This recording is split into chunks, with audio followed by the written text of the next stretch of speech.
presented by Channu Films presents।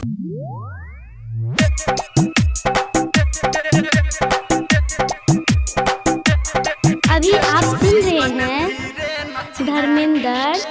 Nirmaliya को।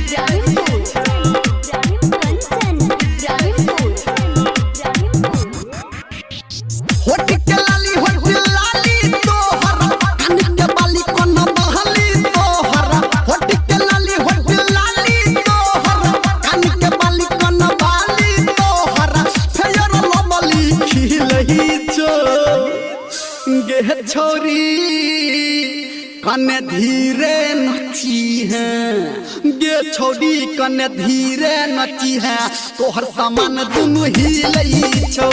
गे छोरी कने धीरे नची है तोहर सामान दुनु हिलई छौ। होठ के लाली तोहर कान के बाली कोन बाली तोहर होठ के लाली तोहर कान के बाली कोन बाली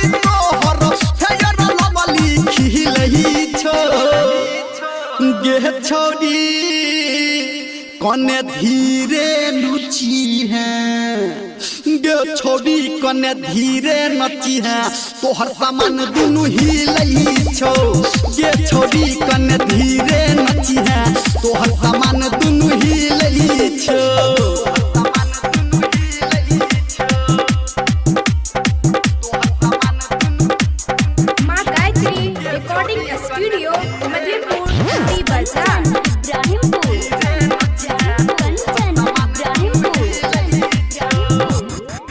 कोनी लहंगा उठा कोनी चोली सरका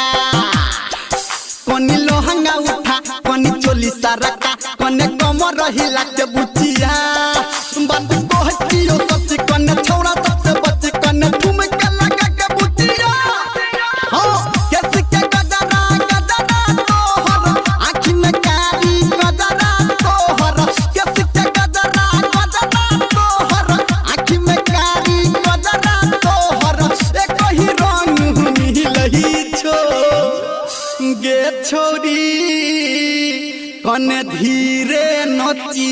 है गे छोरी कने धीरे नची है तोहर सामान दुनु हिलई छौ गे छोरी कने धीरे नची है तोहर सामान दुनु हिलई छौ।